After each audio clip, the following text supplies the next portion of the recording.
Hello, and welcome back to the second episode of our Facebook Live discussion. I'm Tarek, and this is Settle, Thrive, and Belong, where we focus on the newcomer journey and discuss the challenges the newcomer face. In today's session, we will address some of the challenges our community are facing in the field of employment. Today, I have brought you two experts in the employment field to provide information regarding the changes that are currently happening and the future of employment. Today, we mark over 15 months since the pandemic started in Canada. The pandemic has changed our lives in ways we have not thought of before. It impacted our lives, work, school, and even how we interact with our loved ones. Employment, in particular, is an area that was impacted very severely. The COVID-19 pandemic disturbed labor market globally during 2020. The short-term consequences were sudden and often severe. Millions of people lost their jobs, and others rapidly adjusted to working from home as offices closed. Many other workers were deemed essential and continued to work in hospitals and grocery stores, on garbage trucks, and in warehouses. Yet, under new protocols to reduce the spread of the novel coronavirus. In Canada, unemployment rate reached record 13.7% in June 2020. Ontario has lost more than 1 million jobs in the first 3 months of the pandemic. Many people were laid off, many businesses closed, and many others quickly adopted to operating online or to work from home. The estimate says that over 47% of people are working from home, in comparison to 10% who worked from home a day or two in previous years before the pandemic. This all is so surreal to each and every one of us. I really want to welcome Srna and Danilla, who joined me today to discuss the future of employment, as well as what is it that we're doing in the not-for-profit and social sector to support both the newcomers and whoever is seeking employment currently. Srna and Danilla, it's great to have you here. Danilla and Srna, I just want to give you the floor to tell us a little bit about yourself and what do you do and how do you do that? Hi, Tarek and Srna. I want to thank you so much for hosting this for us. Little bit about me is I actually got hired as an employment and mentorship support worker during the pandemic. So it's been almost a year that I've been doing this line of work. And so I haven't really had the experience of working in person with my clients. However, I've been doing it online.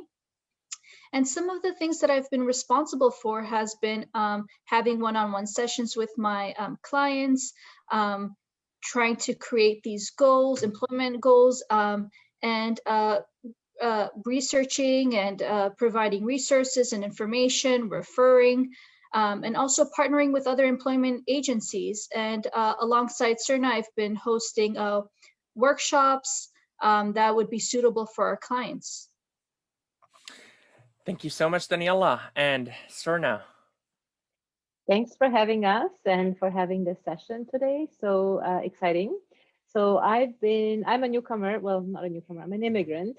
Definitely not a newcomer. 27 years in Canada, and 20 of those I have been working in the employment services, and in the last little while, primarily with internationally trained professionals.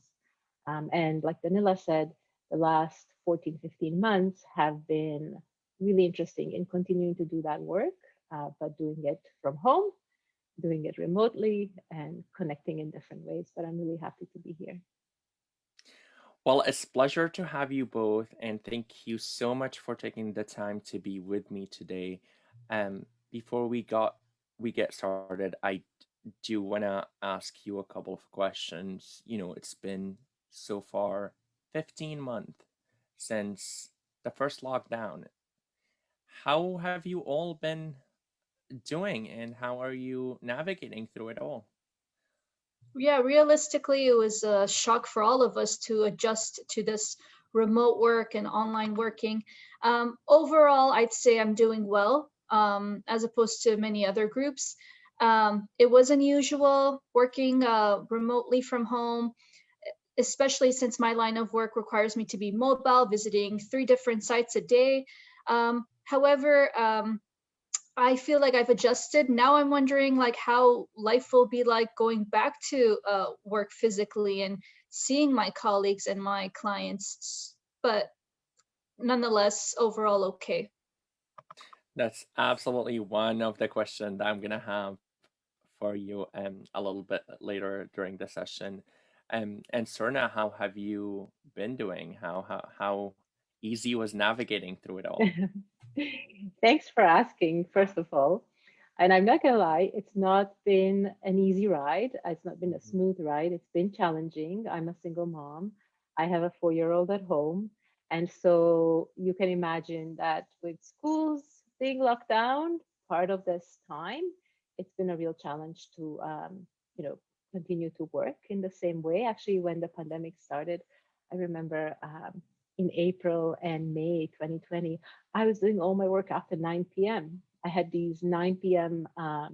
Meetings and kind of like check-ins around job search, and that's what I was doing all my work. And then summer came around, and the hours suddenly changed. We had the change of we changed our clock, and my daughter was going to bed even later, and so I had to change around that. So it's definitely been challenging. I'm tired and like a lot of people are, but I've also learned some really interesting things about work-life balance, about self-care, which were much more theoretical to me in the past, but now I find they have real application in my life.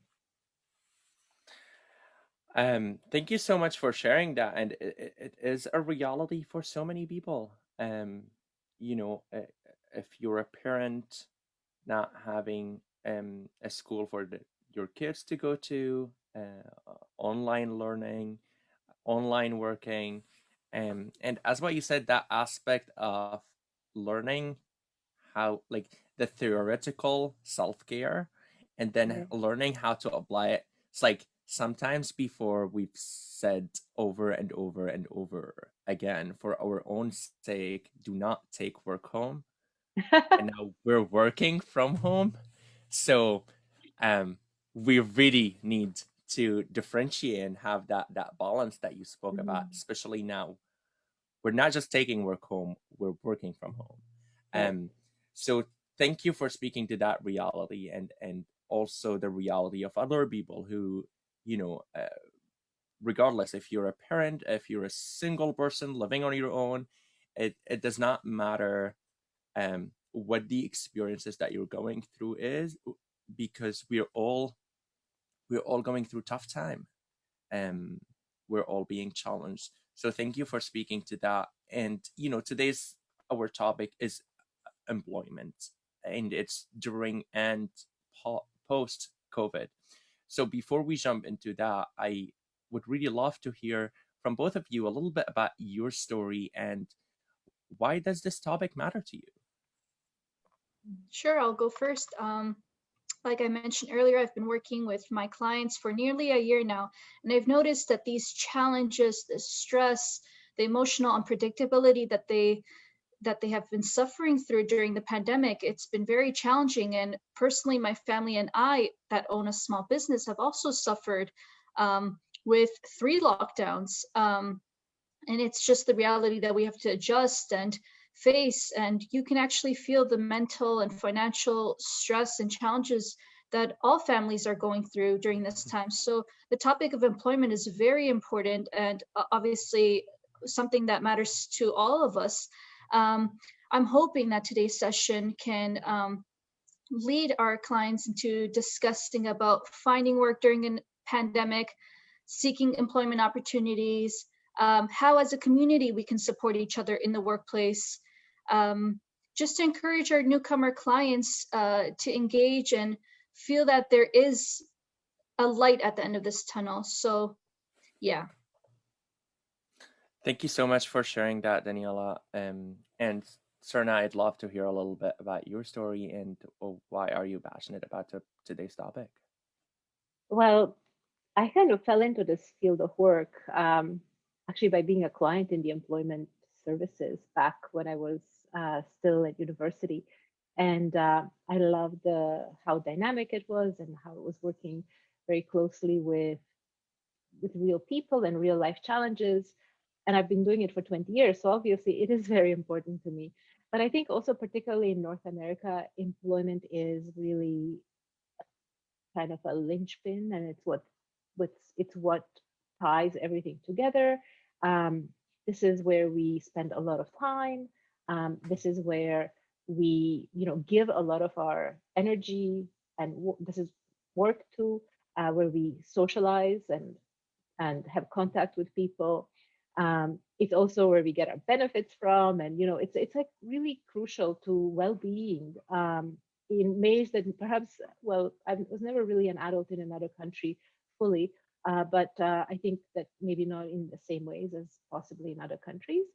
So it's hugely important, and I also think that during this time, there's been more focus on how we work, um, how are we compensated to work, what our relationship to work is and to our employers. And it's really brought to light some things that are not working very well, and that the pandemic in a way can be a catalyst for change, for some positive changes that are in some cases long overdue.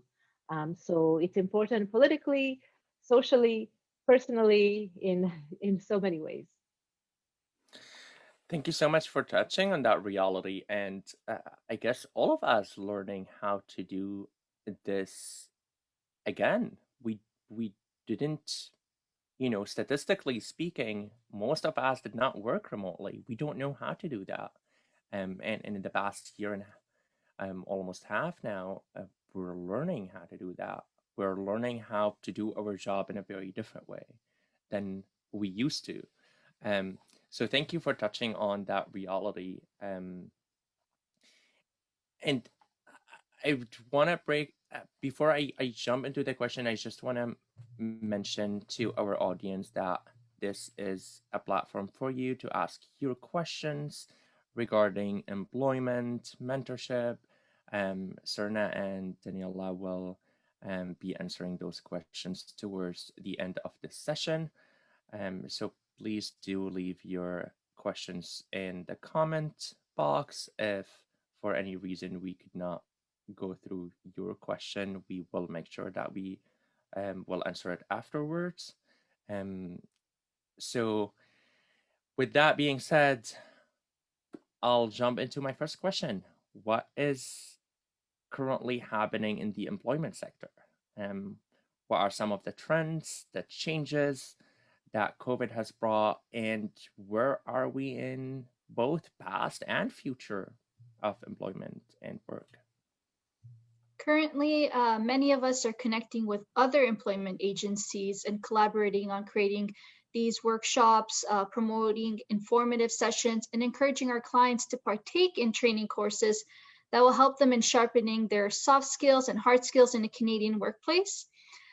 Personally, I always tell my clients we can shift our perspective with this lockdown as an opportunity to brush up on our skills and build up ourselves by being active online and to engage in these free trainings, workshops, sessions that benefit their understanding of the Canadian workplace culture. Thank you so much, Danilla, for speaking to that. And Srna, where do you see those trends and what's happening in the sector? what happened, what's happening, what will happen, I guess. Okay, thanks. I think it's a huge question, so forgive me if I'm a bit lengthy in my answer, but I think first of all, it's important to look at the past and where we're coming from to the present moment. So, Mhm. you know, it's one thing that we don't discuss very often, and especially might not discuss during a time of crisis when we're just really so focused on the day to day, surviving another day, another month, getting through another lockdown, or, you know, getting into a better situation in the future. But I Mhm. think it's important to look at where we're coming from. Over the last 4 decades, the nature of our work has changed significantly in many ways. We are using way more technology than we've used in the past. And for this reason and other reasons as well, we're actually 70% more productive today than we were at the end of 1970s. While we're 70% more productive and get 70% more done in a day, that's almost double. You know, that's almost double what an average person was producing in terms of their work at the beginning of the 80s. Our wages have only increased about 11%. So there's been a huge gap there. And that gap is very telling about what's been happening in society as a whole, partly as a result of that gap, but also other forces that have in part caused that gap to appear. We're living in a much less equitable world today than we were in the 1970s and 3 decades prior to 1970s, and really what we call the golden age of capitalism. This is where my parents grew up, and that's why they're always so full of hope and optimism, and they don't understand why I'm less optimistic about where the world is going and even my own future or my daughter's future. But that golden age of capitalism is really when the governments were investing a lot in social infrastructure, in physical infrastructure, into um, public good. You know, that's when all most of the housing, social housing, was built in Toronto and throughout Canada. All of that has stopped over the last 4 decades. The investment into Mhm. those kinds of projects has really, really petered down. And the investment into social services that support people during, you know, challenging times in their in their lives, but also more globally challenging times, have also petered out. You know, we've heard a lot about privatization, deregulation. All of these trends have actually what it has led to is that we work very hard. People generally work very, very hard, but the take home in terms of our income and also the fringe benefits of work have decreased, and a lot of the wealth has accumulated in the hands of the wealthiest. It might be shocking to realize that um, that I think 65%, so 67% of all wealth in Canada is in hands of the top 20% of the richest in Canada. And that's a huge sort of accumulation of wealth on one side, whereas the poorest 20% own absolutely nothing. They're in debt. They have nothing to their name. They have debt to their name. So that's the kind of world we live in now. And why that's important is that that's where the pandemic has hit us, right? So I'm not just saying that to be uh, controversial or to bring up something that may be unpleasant. This is the moment in which we were hit by the pandemic. And as a result, um, the pandemic has not affected everybody the same. So this is so we have these trends from the last 4 decades, and then the pandemic on top of that, and the trends of the pandemic. And what we've seen is that, you know, the white collar workers, so people like me and Danilla and yourself, Tarek, who are working from home, you know, we have issues to contend with: childcare, noise, equipment, you know, lack of social interaction. All of that's really challenging. But for the essential workers, aside from doctors and nurses, about whom we've heard a lot, other essential workers, which are primarily people that work in sales and services, they have really borne the biggest brunt of the pandemic risk. And because um, about 30% of people who work in sales and services take public transit or some kind of um, shared transportation to work. So they're not protected as well as those of us who are able to either drive or stay at home to work. Um, also, they are generally not that well paid. About 16% of people working in sales and social service, it's sales and services, not necessarily social services, make less than $21,000 a year. And you can imagine that's if you're just receiving CERB, you're making more than that per year, right? In terms of take home. Um, so and I think it's particularly important for newcomers, because newcomers and immigrants make up 30% of people in sales and services. And 70% of all the jobs in sales and services are essential.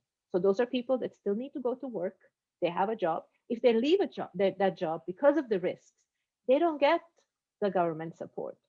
Although the government support has been so incredibly important, and they have tried to make it as applicable to as many number of people as possible. There have been fine tunings and changes in it, which is all wonderful. But it's if you're not comfortable at work, or if you're working in an Amazon warehouse or in a food processing plant, and your coworkers are getting sick with COVID, and you are worried about getting sick and passing it on to your family members, you can't just leave that job and collect benefits, right? So they're in a really, really tough situation. And a lot of times that is very important to, especially the clients we work with, because they find themselves in those jobs frequently. Wow, you spoke to a lot of the truth of what's happening, and I love how you walked us through from 40 years ago until now, and that shift that happened throughout, and it seems like we are. I was gonna say on the cusp, but no, we're actually already in another change that's completely shifting how we work. I want to revisit some of the things that you said. You said there 40 years ago until now, we've increased 70% in productivity. 70. That's right, 70. 70, and the equivalent of that was 11% increase of our salaries? Yes, when adjusted for inflation. So it's not an absolute increase, but when adjusted for inflation, that has been the increase. Yeah. So where has the rest of the value gone? Wow, that is shocking. Someone now can do a job and 2/3 of that job than they were able to do in. This number is insane because it speaks to the reality of the wealth distribution that you were talking about, right? The middle class is shrinking, and I think you said 20% controlling 67% of the wealth. Yeah. Wow. Yeah. Productivity sometimes really shock me the wrong way, and earlier during the pandemic, I was in one of the big boxers retail store, which is the only one that's open during the lockdown currently. And I'm not gonna name which one, but I saw that board, and on the board it says, employment of the week, and it's such a huge board and had so many different employees on it, and on top of their picture and their name, there's a rate, a percentage, and the employee of the week got like 98%, and I'm like, what is that rate? Like, what are they trying to see? And then I come closer and start reading it, and apparently they're measuring their productivity based on how many items could they process in 1 minute. So they're all of those people are cashiers, and the measurement of how productive you are was how many items would you be able to scan in a given 1 minute. And if you could scan more, then you are more productive. Then you get your name up there as the employee of the week. But if you don't, The alternative, and at least as a customer now, what I'm looking at is publicly shaming the rest of them because they couldn't get to the first, and there's only one that can get to the first. It's Right. not possible for everyone to be the first. It just isn't. So productivity sometimes is just like I don't fully understand the impact of it, especially as what you said, capitalism, and when we use productivity to measure um, uh, human quality of work. Um, but the reality is, in that example that I just give, is what's being measured is quantity. How many items could you scan in a given 1 minute? It's not.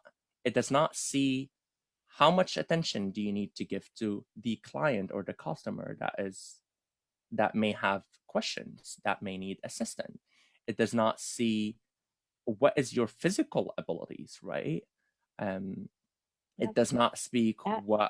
how stressed you are, how you're operating as an essential worker during COVID, and how concerned you are about your health and mental health.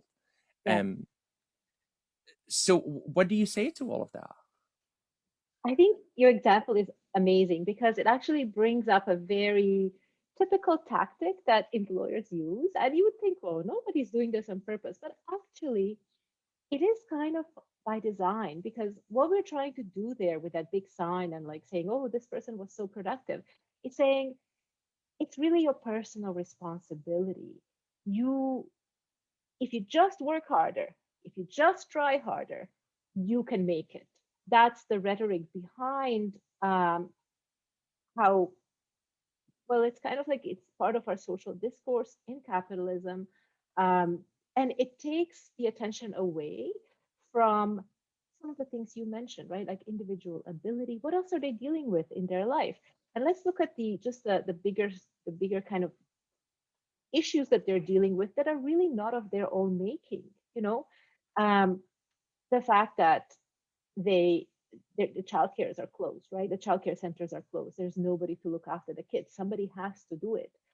But that kind of doesn't get really talked about. That doesn't really get much attention. It's about how hard can you work as an individual to pull yourself up by your bootstraps and make a good future for yourself without really, and it's not just for yourself, all these products being processed and cashed in. This is all money going directly in where? Well, one of the things that has happened over the last 40 years is that a lot of value has moved away from where regular people can access it, like parks, schools, healthcare, things that we all access and benefit from. A lot of that value has moved from there into the financial markets. I don't know. Every time I open up YouTube or another app, I get another ad for Wealth Simple. Sorry, I shouldn't name any companies, but another ad for learn how to play the stocks and the stock market because that's where the wealth is. That's where the money has gone. And now it's even our responsibility as individual, citizens, workers, people just trying to make our ends meet to go and learn how to play the stock market in order to get some of that value back in like little drifts. Uh, is that the system we want? Is that what's really, is that what we want for our kids? It really brings things home when you have kids and you imagine them, 20 years into the future.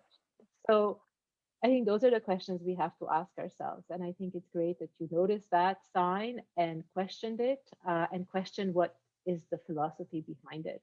Um, I think it's important to do that so that we don't fight with each other about the fewer resources that are available to us, but rather look at, what kind of a world do we want to live in? And we are so productive. We are creating so much value. Why is it so difficult to get through the month? Why is it so difficult to pay all the bills? Why is homelessness becoming so much more of a challenge, right? So we are the ones producing the value. Mm-hmm. we can talk about technology, and we will talk about technology because there's no getting away from it. But technology on its own can't produce any value. Mm-hmm. Without us, without workers, it's just a dead piece of equipment. Mm-hmm. So in the end, we can talk about technology replacing workers, but the truth is humans can never be replaced in a capitalist system. Mm-hmm. Sorry if I went off the tangent there a little bit. No, I think everything at this point is connected. We can't talk about employment Mhm. without talking about homelessness because now we work from home. We it's just the system now is more interconnected than ever. Yes. And those issues need to be tackled on so many different levels. And so interconnected. And you spoke to one thing that really stood out to me is like we're talking about the health, right? Like the physical health of those employees that now are in a competition against one another to who's gonna be first, um, because the first is rewarded and the last is mainly punished. Um, could lose their jobs if they're always the last. All Mhm. of this is a reality, and I'm sure you've heard it from your clients. I've heard it from mine, and we're not just looking at the physical ability, right? Like if someone is of a bigger body, of a stronger build, the likelihood of them being able to lift things around faster and quicker and more efficient um, uh, than someone who has a different body, um, that rate is not being taken account of. It's still how many item you will get there, quantity, not quality. Yes. Um, and what from a mental health view, it seems like this that system has created so much association between you and your value as human is is connected so deeply to how productive you could be. So if you're not productive in whichever way, apparently we're 70% more productive than we've been before. Yes. um yeah, we're driving towards being more and more productive, but if we're not there, then there's that association that now we're not worthy. So that has taken it to not just a physical health or a mental health, but have hit every counter of life that will come across, and those numbers are um insane. Yes. um I guess my question to you is, why is this important to talk about? Why those issues and trends are important to talk about, and especially for newcomer? And I want to start with Daniela. What? Why do you see that? Tarek, it's important to discuss these issues and trends with our newcomer clients because who else will? Our role as employment workers is to inform and refer our clients with these upcoming employment and volunteering opportunities that we're provided with. And the personal relationship we end up building with our newcomers, it allows us to have an open communication on what gaps there are and how we can work together on overcoming some of these barriers, and make the best of the opportunities provided online.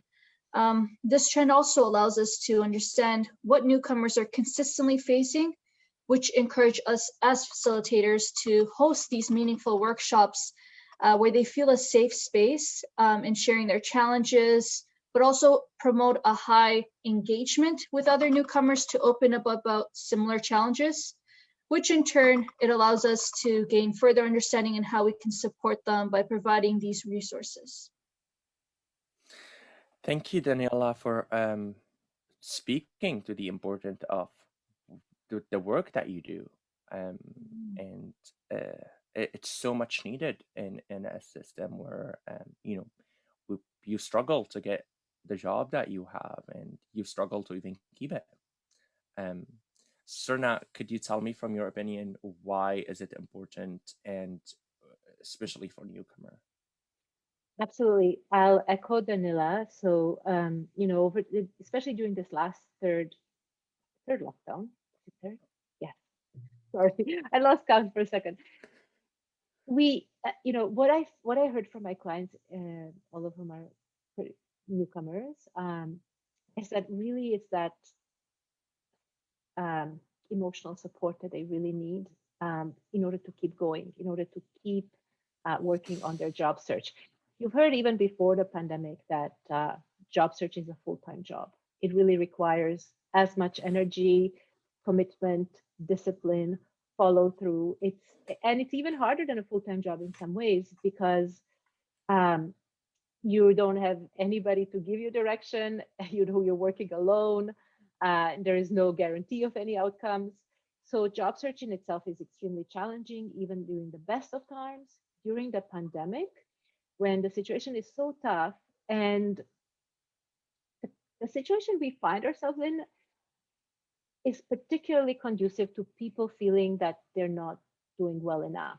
And this is what you were talking about, Tarek, sort of internalizing the failures in society as our individual failure, right?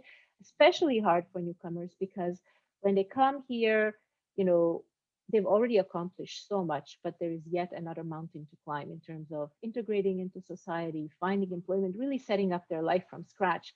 And so when that's not going well, it's so easy to internalize and say, what's wrong with me? Why can't I do this? Why am I not successful at this? And so it's really important to find those spaces that Danilla was talking about, where we talk about what's actually going on. And we can kind of differentiate between things that newcomers can control in their lives and those that they can't, and that are really not of their doing by any means. You know, even before the pandemic, the newcomer unemployment rate was twice the national average for years. This was just how it was. It's only really in the recent few years that the same thing has happened to youth, as that the youth unemployment is generally twice the average. That's become the new norm, but that was not the case before. But for newcomers, it's been a long-standing truth that it's just despite their very high levels of education, despite the fact that they're on average twice as educated as an average Canadian, their levels of employment have been lower, and their levels of compensation for um, for those jobs has also been lower than for and somebody else with the same credentials. So so I'd say that that understanding what's going on historically, politically in Canada and in the world. Let's not forget globalization, and so many things are affecting us that are really so beyond our own doing. It's really important to have those conversations uh, so that newcomers who are here can focus on and get support with things that they can control in order to affect the outcomes of their own individual journeys or their family's journey as they settle in Canada. I hope that answers your question. Yeah, and that speaks to all of those numbers tell me about the challenges that newcomers are facing, right? Uh, as what you said, they've built their lives and their experiences most times than not outside of the country, outside of here, and somehow within the employment and educational system that we have, we don't acknowledge those experiences, and there's already the challenges of you don't know anyone here yet you're moving here, and that is difficult enough. You also may not know the language in most cases, or speak it as fluently, and you have to learn that as well. But now we're going to even a bit deeper than that, right? If the newcomers, you said they're more than 50%, right? Have university degrees than Canadian born. Yes, And that's true. so we have that high level of education, yet the employment rate is different, and that makes us ask a lot of questions, but also speaks to the truth and reality of how important the work both of you are doing for a newcomer is, giving that little bit of chance to kind of allow somehow not really equitable, but you're trying your best to make it equitable with the rest in the market, right? With Canadian born, with different skills that exist here, and all of that are challenges. So what are the challenges newcomer are facing when it comes to their employment needs and goals that you've been specifically seeing? Yeah, we just mentioned the lack of recognition of foreign credentials and experience that these skilled immigrants have. And it's not to say we dismiss these experiences. They're there, they're valuable. It's just employers don't recognize it if it's, as Srna had mentioned, like a school abroad that they are not familiar with, or a company that they have no knowledge of. There's also a challenge of language barriers that a lot of newcomers face, especially now with online learning. It's not really the same as in-person learning when it comes to our LINK students or our ESL students. And then there's this disconnection between Canadian employers' high need of experience that they're looking for, but not providing newcomers the opportunity to gain these Canadian experiences. Especially since they may have 20 plus years of experience in that field, but because it's not Canadian or not recognized, it's sort of dismissed. During this pandemic, I've reached out to my newcomer clients about the remote and virtual opportunities we have available. However, realistically, some of our clients, especially these newcomers, they can't afford a working laptop to work from home, or others develop this type of anxiety with the idea of working from home and not having a mentor to guide them with the task and assignments like it would have happened if it was in person. So there's just challenges on top of challenges and other complications. But thankfully, Srna and I are in a position where we understand these barriers, and we're trying to work with these clients at their pace with the resources available, just to kind of make the transition of settling smoother during a pandemic. But of course, it's not perfect and it's not easy, but we're trying our best. Yeah. Thank you, Danilla. You spoke to something really important, that it's already challenging, finding employment for Canadian born. So now, for a newcomer, you said lack of recognizing your credentials. Yeah. And you mentioned it could be up to 20 and 30 and even 40 years. And, I've worked with people who were doctors or were doctors and run hospitals. And when they came here, they were asked to go back to high school because they didn't speak the language.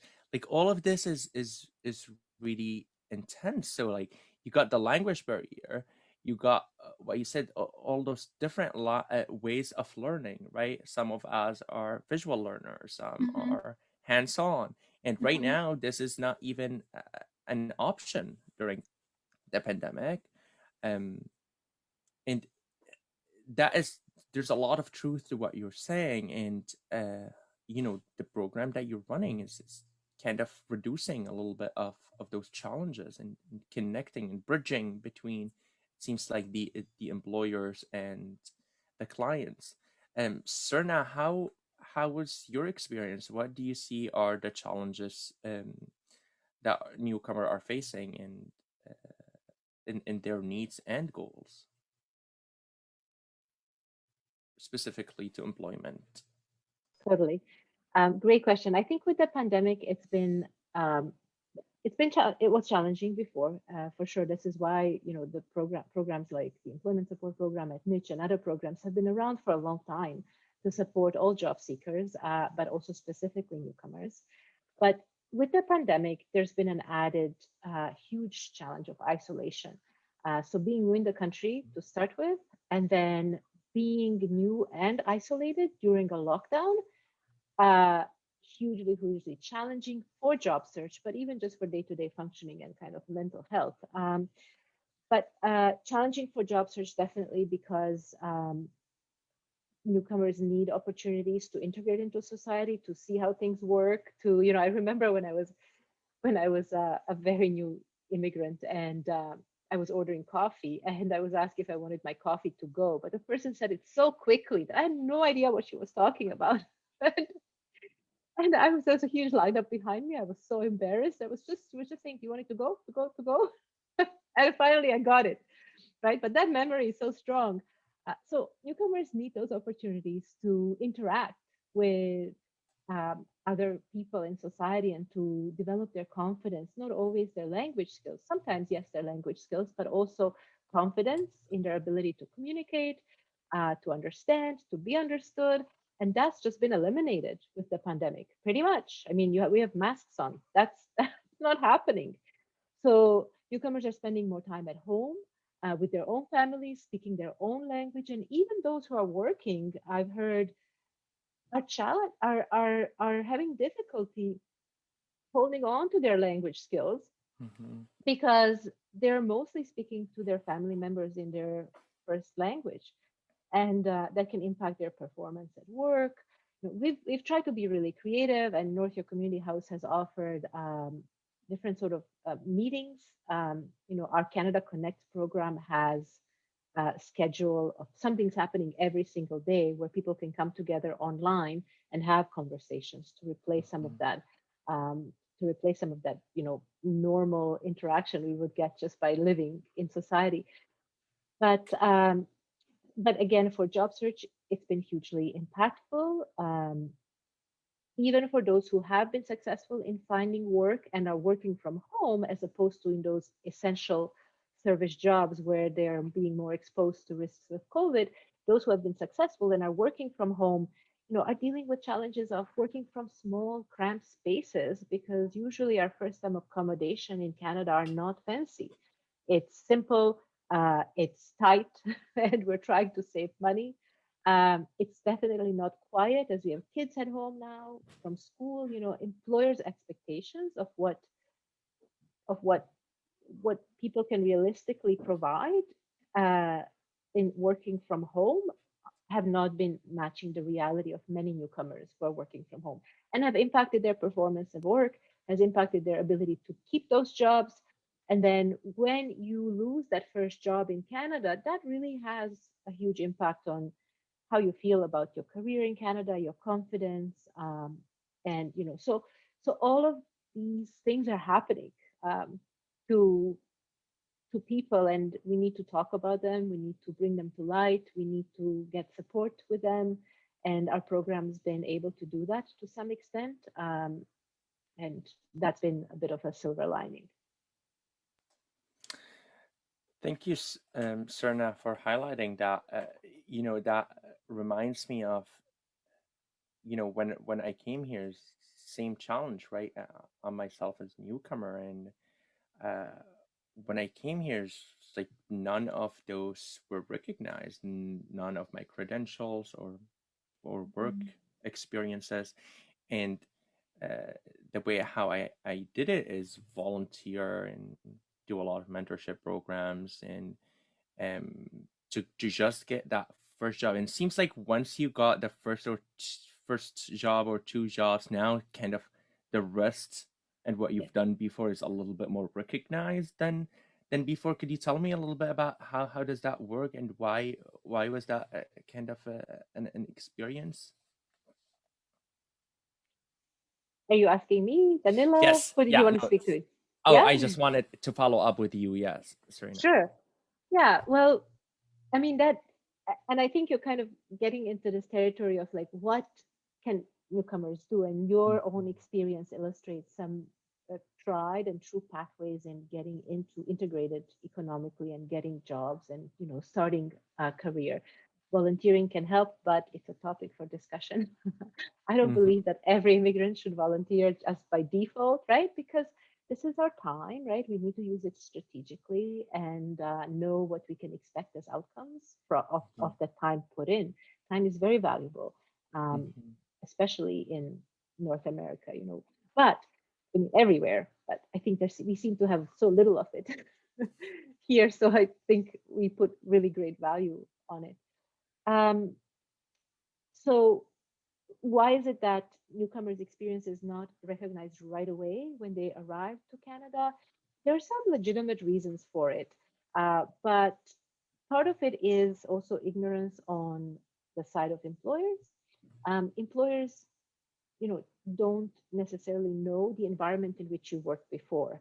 And the truth is, there are differences between the environment that you worked in before as a newcomer to Canada and the industry you're going to be working in Canada. Not necessarily the industry, but how that industry operates, the rules and regulations, who the stakeholders are in the industry, what are the relationships between those stakeholders. Also, things like, the clients, the customers are different. Just think about Canadians, however you like to imagine what Canadians are like, and compare them with, the average person from your own former country. They're different people, different needs. So the employers do have a kind of a legitimate concern about how well will you be able to apply your skills. They may not doubt your skills, but may have a question about how well you'll be able to apply them in a slightly, or in some cases, significantly different context. And employers are risk averse. That's first thing they are, right? They are trying to run a business, grow a business, and so any risk is potentially negative. So they would cut that risk by maybe not looking at a candidate as much detail as another candidate whose experience, education is immediately recognizable and relatable for the employer. But what we do in our employment support program is this is something we really excel at, okay? And this is something that newcomers can control. They can control how they're being perceived on an individual level by an employer when they're applying for jobs, by how they present themselves in their applications, also by what they know about the local labor market, about local employers, their needs, their pain points, things that the problems that local employers have that they would hire people in order to solve those problems, right? So newcomers can control the effectiveness of their job search to a certain extent. I would say to a large extent, and that's something that Danilla and I can support them with. And also, we have a mentoring program which has been very useful to. You mentioned not our mentoring program, but mentoring as a career strategy has been very useful to you, Tarek. North York Community House has a mentoring program, and we have connections with other organizations that run even bigger mentoring programs and partnerships, specifically targeting newcomers. So all of these resources are available, and we have been leveraging them to support all those individual clients that we're working with at North York Community House. Thank you for sharing that. And yeah, I think with Ada, I had really difficult time starting my career here, and once I got the first and the second job, everything after that became easier because now I could prove that whatever I did outside of the country is still just as valid. And in the beginning, I internalized that, right, as what you spoke earlier. It's like, oh, we internalized some of those challenges, and you're like, oh, it's my struggle. When the reality is, as what you said, it's the system that's making it harder in that way. So how can newcomers navigate or overcome the challenges you mentioned, and how can we all better prepare for this unfair environment? Mm-hmm. So I'm really happy to hear that you were able to share your experience, Tarek, with having to basically take action and volunteer and try to connect and network with other employers or colleagues. And essentially, to overcome these challenges, it takes a lot for a newcomer to also take action and work hard to ease these barriers, right? I mean, it was never granted that once you come to Canada, you will get a job just like that. No, it's going to require a lot of your time to volunteer or to, it's like a shift when you're looking over your resume and starting over and creating a cover letter. It takes a lot of your time, a lot of your research, but like I've mentioned, and I can't stress enough, Srna and I, and I'm sure other newcomer employment workers who specialize in this line of work are here to support these newcomers with these barriers. We understand the challenges and the stressful ability of setting a Canadian style resume and a Canadian style cover letter and how to prepare for interviews and workplace culture, soft skills, hard skills. There's also a specific language some employment locations use, right? So see, I'm for volunteering. I encourage all newcomers to volunteer. I know Srna said not necessarily, right? Which I was listening to, and you kind of are shifting my perspective on that too. But I just feel like gaining experience overall, whether it's volunteering or not, in a new country, it allows you to gain a lot of, networking, friendships, comfortability. It's kind of difficult now that it's all remote. Not all volunteering opportunities, but some have been made remote, which could essentially, there's pros and cons. The pros being that you get to engage and you're working from home. We all have 24 hours in a day to use up maybe 2 hours of your time from home to volunteer online. That's awesome. You're gaining the experience. You're adding that to your resume. And you're networking with other employers and colleagues. The con being, it's not the same as if it were in person, to be honest. But we can't dismiss that. We want to encourage our clients to, again, take action, to work hard, to seek our services, these free services that we offer weekly, where we're able, and if it doesn't suit our schedule, we can refer you to other agencies that have maybe a suitable schedule for you. And also these one-on-one sessions that we host or have with our clients cater to what their needs are, what their goals are, what gaps there are for us to kind of overcome. This is all important stuff, and we always encourage our clients to take advantage of these opportunities. And I have to say, I don't really have the answer to say how to better prepare during this unfamiliar environment, but I do believe that we all need to be compassionate towards one another, since it's affected a lot of different groups, let alone physically, emotionally, and financially. Thank you so much, Danilla, for speaking to that.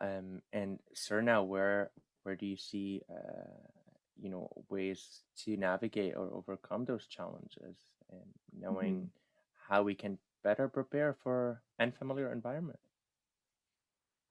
Yeah, a lot of newcomers are already doing this, and before even coming to Canada, they are learning about, they're preparing for that job search and for many things that come with settling in a new country, like, getting all your documents in order, applying for various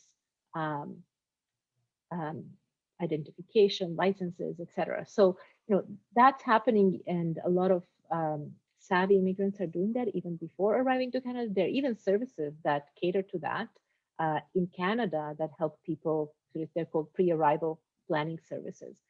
But it's not just that, right? Right now, like we stated at the beginning of this session, we don't quite know yet what the world of work will look like post-pandemic. And I think your question is partly about how do we prepare for that unknown, right? And newcomers specifically. Well, it's a tough one, but I have attended a few sessions and webinars about what the future of work will look like, and read a few articles and journal articles about what we can expect. So a couple of things to keep in mind, that there is really not going to be a post-pandemic, in a way that we're going to see not a slow return to normal, but a slow acceptance of a new reality. At the year 14 months ago, that there was kind of like everything came to a halt with a loud crash, right? But that was the most dramatic thing that happened. Since then, it's all been more or less gradual change and getting used to a new way of working. What we can expect is that a lot of people will continue to work from home. So maybe not at the current levels of a complete lockdown, but at much, much higher levels than what you quoted at the beginning of this session, when you talked about 10% 1 or 2 times a week. No, we will never go back to that. And that means that we'll be continuing to use technology a lot more in our work, not just because of working from home, but because technological innovation is one of the huge driving forces of the Canadian economy and globally. So we can expect to need to use and learn more and more technology and how to use them in our jobs. It's not so much the matter of robots replacing people as much as it's a matter of learning how to work with technology. So human and robot integrated. that's that's what we're probably that's kind of the reality we need to prepare ourselves for. So the way we now live with our smartphones and do most of our life and a lot of our work life on them, we can expect to have to learn and coexist and co-work with technology, right? So um, we will be providing the part of service that only a human can provide. But we will be doing that working closely with technology. So just think about chatbots, right? When you go on a website, you're trying to buy something and a chatbot pops up. And initially, part of it is technology and it's software, but then there is a human element somewhere that makes that actually a productive conversation. So that's the reality we need to prepare for. And because so there's something really interesting that's happening, and I think that's really, really relevant for newcomers. Because we're going to be working so much more with technology, the skills that are suddenly, maybe not so suddenly, but definitely much more in demand going into the future are going to be the soft skills. You might have heard talk of this, and this has particularly been something that we've been talking to a lot of our newcomer clients about, because they may be coming from countries in which technical qualifications or degrees, diplomas are kind of a more direct path to employment. So the more educated you are, if you have a PhD, you don't have to worry about a job.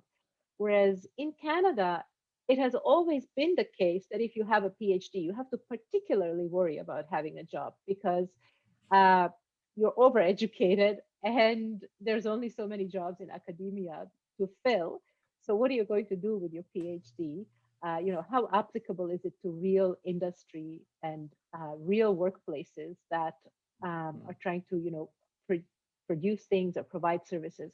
So in Canada, it's really the skills and the experience that have always been more important, or not more important, but had more weight in employers' eyes than the qualifications alone. Now, um, part of that for newcomers, in addition to kind of adjusting that their mindset to that reality, that the ability to do things, the experience, the examples of work, similar work they've done, are what employers are after versus uh, their degrees, right, or their qualifications. That's been an adjustment. But also, those what we call the soft skills. So they're the skills of I'll just name a few, right? But it's very hard to describe them. Interpersonal skills, making conversation, making small talk versus making a uh, giving a public presentation, right? Speaking to your boss versus speaking to a coworker, trying to convince people of something, sell an idea, dealing with conflict. All of these are soft skills. And they are things are done a little bit differently in terms of soft skills in Canada than they are in other countries. So even someone who has amazing soft skills in their own country may not have great soft skills in Canada because their culture is different, right?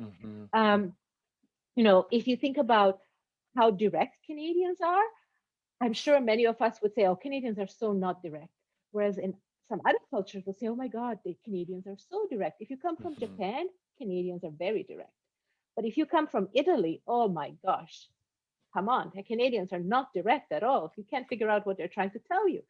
So soft skills really vary from culture to culture. And and that's been one of those aspects of Canadian experience that newcomers have had to master, right? In order to be able to apply their more like technical skills, their technical know-how to do the job. So they've always been important. But now, as we're shifting into more technology driven or technology assisted work, those soft skills are becoming even more important. There's a premium on them. And that, in a way, can also disadvantage newcomers because Mm.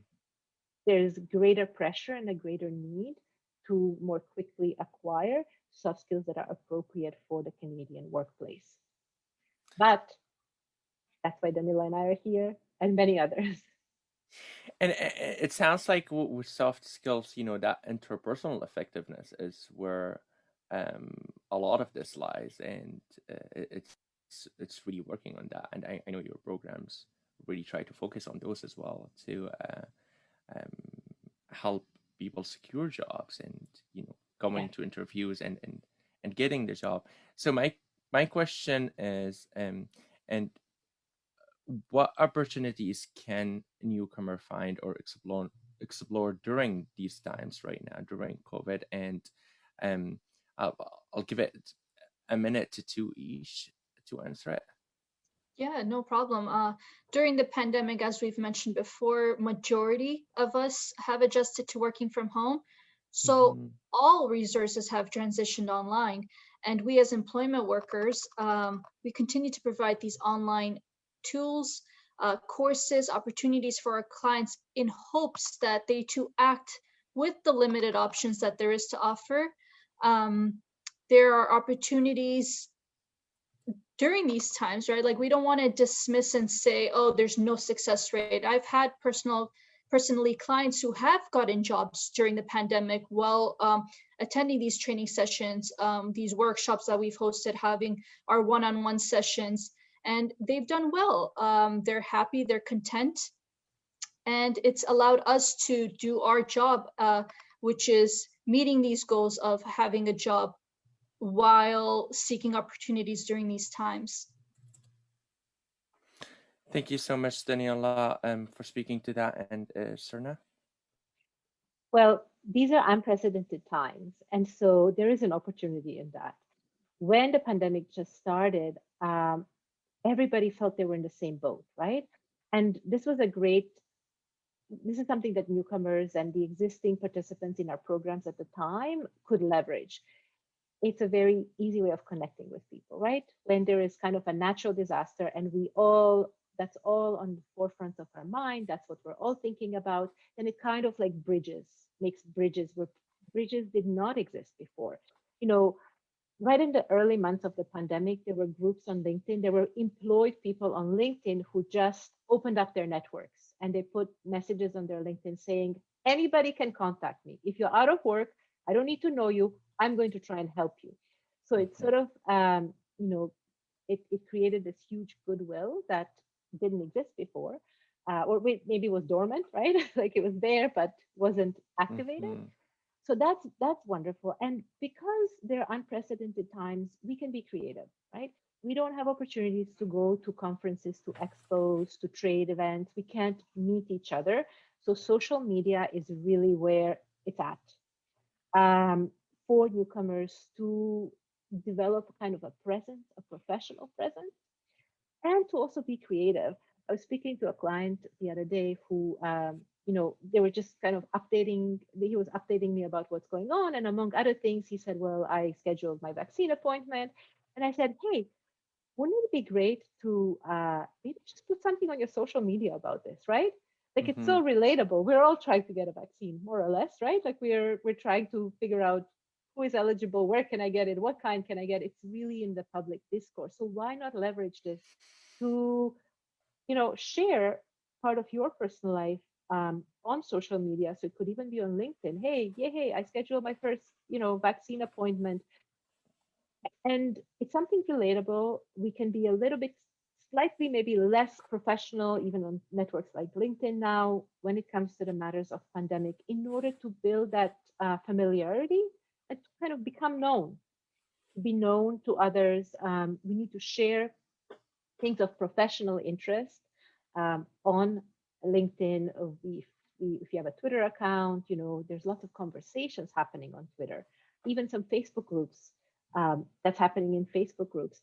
And this is not for social purposes. Yes, for social purposes is great, but we can also really leverage, the social media to make those connections that are just not happening right now in the same way that they were in the past. If I can just add one thing, I'll give you an example of how a client leveraged something that was completely not in person. He attended one of the webinars that we had with the BMO group. It was, I think, their Treasury and Investment Group. I'm probably saying the name of the department not exactly correctly, but there were about 6 employees from that group who came and talked about, exactly this question: what can newcomers do to get jobs and get into good jobs during the pandemic? And in course of this webinar, they describe what kinds of person they're looking for. No surprise, they were talking a lot about soft skills. They still expected somebody with university education, somebody with experience, somebody who is professional, but it really focused on soft skills like initiative, problem solving, managing projects.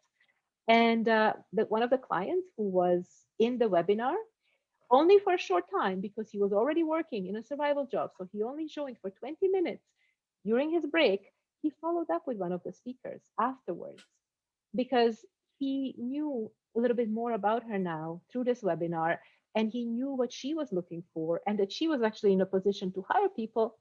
He works there now. That was the Wow. outcome. Yes. Wow. So there are opportunities. They require us to be a little bit more, like Danilla said, proactive, creative, brave, and things can happen. That's a beautiful story. Yeah. Sorry, keep going. No, I just wanted to say hiring hasn't stopped. Hiring has not stopped. When the hiring stops, our society will collapse. Everything will collapse. The economy will collapse. The economy needs people to work. There are jobs, and hiring never stops. Even in the worst recession, the hiring does not stop. So there is no need to stop job searching. Yeah, and it may take longer. It's there are so many challenges along the way. As what you said, it's like the adaptation and adjusting to how to do that work. But there are opportunities, maybe fewer, maybe not as much matches what we're looking for, also as the employees and what you want to do and what you enjoy doing and what you care about and what you're passionate about. But as what you said, the program that you have is to make that bridge and to connect.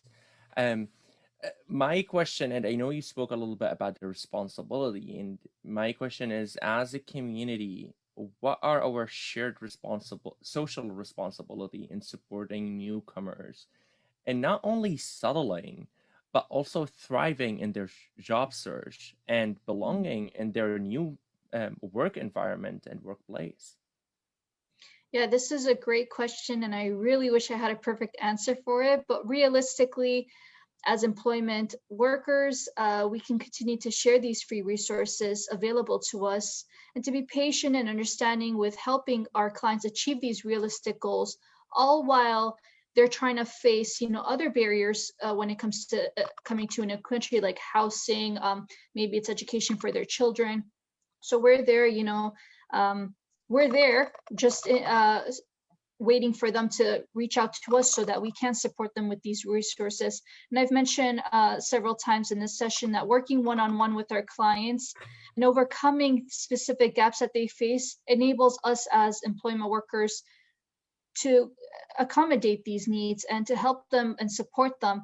One thing I do like about our job role is we have the opportunity to follow up with our clients even after they have attained these new positions. And we want to know if they're truly thriving in these workplaces and if they do understand their employment rights and responsibilities.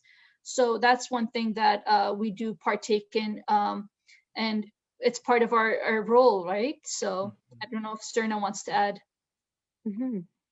I 100% agree with you, Danilla.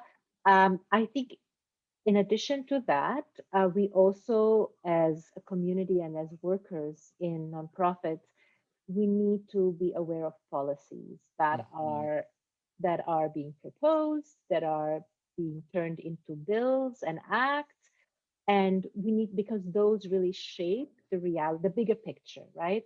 And we've seen how the bigger picture has really translated into individual uh, tragedies in some cases, not always tragedies, but in some cases, yes, like individual difficulties in individuals' lives, in family lives. So the policies that the government is uh, considering, and we need to keep an eye on them, and we need to advocate for policies that are going to make the newcomers' journeys easier and more equitable. We need to insist on social justice, and have that in the forefront of our work, right? Mhm. And our profession as career coaches is changing, actually, where Mhm. there is more emphasis on, we're not just there to help people get a job, any job. Where our jobs are so closely related to our quality of life overall. So Mhm. that as employment coaches, we need to understand and support clients in having the best quality of life possible. And that means also insisting on social justice aspects of employment. And I love what you said about watching closely the policy, because that doesn't just impact newcomer, that impacts everyone, right? Yeah. We are all been through the dilemma that of paid sick days, right? And going back and forth on that, and that has, and COVID came, and Yes. that changed everything. Yet we still have not seen it. It's like, what else do we need to make certain changes? Uh, how can we do better as a society to support a newcomer in finding and maintaining employment opportunities that matches their skills? I don't mind answering this one. Again, working one-on-one with our clients on a weekly basis, it allows us to support newcomers in finding and matching their skills to the employment opportunities made available. And then we put our employment hats on and begin researching to see what opportunities there are for our newcomers so they can start their employment journey. Another thing I personally like to support them in finding volunteering, not just employment, because all in all, we're trying to find what specific requirements and qualifications are made available so that these newcomers can take on these opportunities, especially now that everything is online for the most part. Um, in addition, I can't stress how fantastic it is to gain Canadian experience and network and have references for the future of your next job. So if they can continue to seek these free opportunities, or trainings and employment and volunteering opportunities now, it allows them to brush up on their skills so that maybe, let's say, post-COVID, when things are back to how they used to be, they have those experience that they've gained during, this pandemic. Mhm. Thank you, Daniela. Srna, would you like to add anything to that? I think, you know, in the employment sector, I mean, employment services, we've talked a lot about educating the employers about all the wealth of skills and experiences and perspectives that newcomers bring. I think we also need to be that change that we want to see in the world Mhm. by really, seeing all those wonderful qualities that our clients bring and mirroring them back to them, right? And sometimes, like, making it clear that we see the value they bring, um, and asking for feedback from our clients on what's working, what's not working. Yes, our services are free, but they're actually not free. Everybody's paying for them through our taxes. So, you know, we need to aspire for service excellence, and to do that, we need client feedback. We need them to tell us when things are not working, or when we mess up, and we need to hold ourselves accountable to provide the best service we can, and our clients also, to encourage our clients to hold us accountable for that. And it is, as we said, it's collective. No one can do it on their own, right? You said we need us and the not profit and service sector. You need the employers wherever they Mhm. are, Yep. to kind of come together. And I guess that's why, how could we do better as a society? Because each part of us, even even the newcomers themselves would be a part of that change and that support. I guess going into a bit more of logistics and kind of knowing where could newcomer have the support, and we have some comments around immigrants not knowing where to turn for resources. So my question is, who can support newcomer and workers with these issues, and where do they get the support that's needed to find the jobs and to programs like your programs and so on? I can definitely start and just make it broad, easy for maybe Srna to specify, but newcomers can seek employment workers, settlement workers, our mentorship and volunteer workers at North Tier Community House. And I'm sure you guys can get that information, our contact information from Tarek and his team. But we're here, we're still alive, we're just online. And I'm sure there's hundreds of other employment agencies there to support newcomers when it comes to seeking job opportunities. Thank you, Danilla and Srna. I mean, it's a good question. You know, we are the workers in this sector, so we know other services. We know the services that are out there. We are probably the best links to those services, but I've seen clients that have really, worked hard and scoured the internet, which is really where we start everything these days, and contacted various agencies, and the clients really have to sort of trust themselves and trust their own sense of who will provide them the best service. There is so much diversity in how services are delivered, even in quality of services sometimes, who they're targeting, etc. So it does take some detective work for newcomers to find those agencies and people that they feel best supported by. They are out there. That network of social service agencies, programs, professionals still exists. I talked about there being less investments in that sector over the last 4 decades. While that's true, it's also true that that sector is still strong and vital. And so tapping into that sector and not losing confidence or hope that they can get support, and sometimes taking different pieces from different workers, Some workers are really good at being there to offer emotional support, and others are really good at practical tips, and others, yet somebody else is really good at referrals and connecting people to other service providers.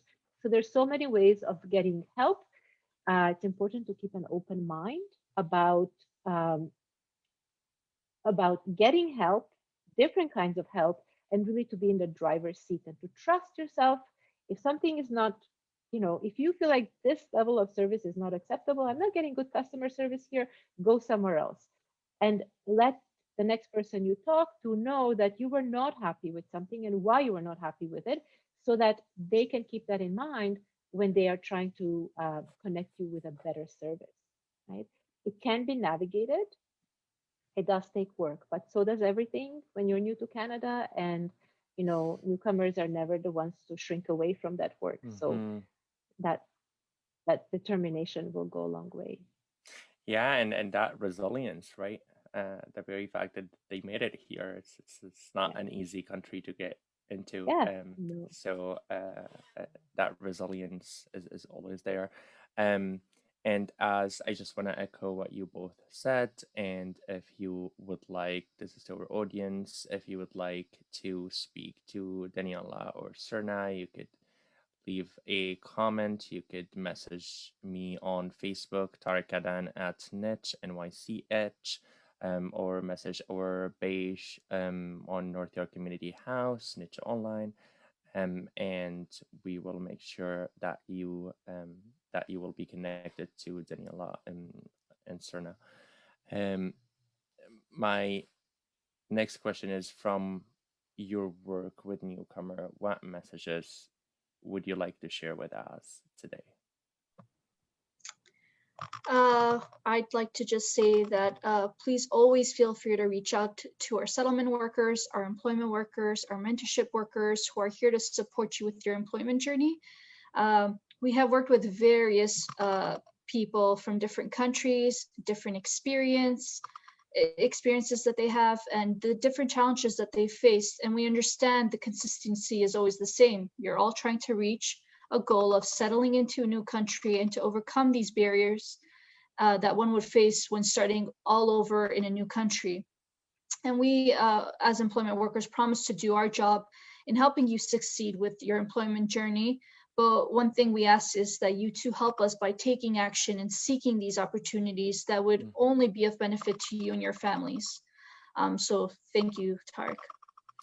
Thank you, Daniela. And this is just a reminder that all the services we offer are free of charge. Not free, but free of charge, as what Srna was saying. And you don't have to pay anything for the services.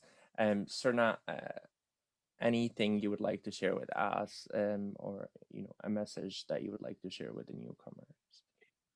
Sure. The message would be that you, as a job seeker, as a newcomer, you are absolutely worth people's time.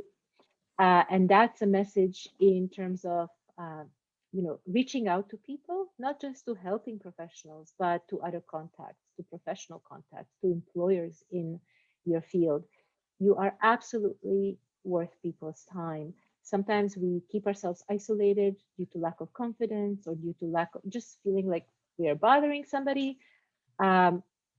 Reach out. Employers want to hear from you. Canada has an immigration policy for a reason.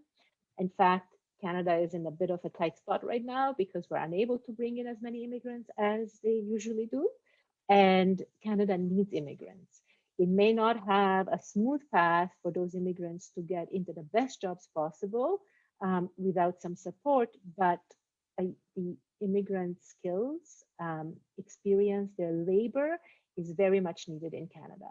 And you're here, and in the end, our labor, our work is what makes this country a good place to live. So yeah, that's it. Thank you, Srna, for that reminder of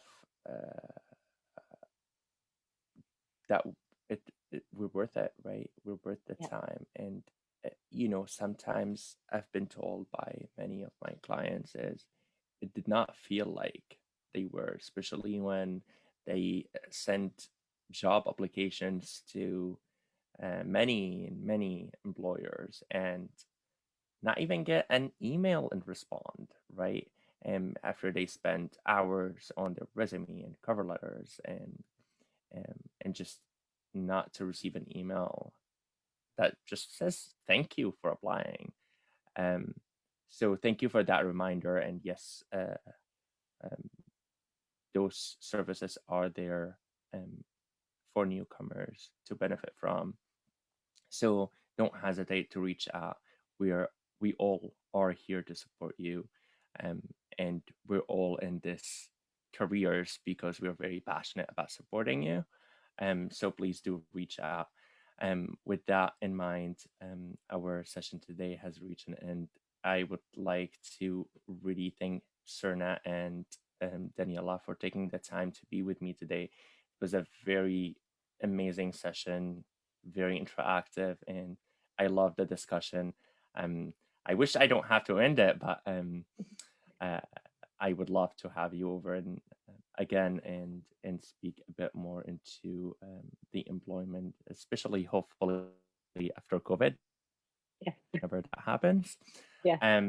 So thank you both for joining me, and thank you for having us. I will see you all next. You're very welcome, and I'll see you all in another episode in 2 weeks from now. Thank you for joining me again, and have a great evening, everyone. Bye-bye. Thank you, Tarek. Thank you, everyone listening.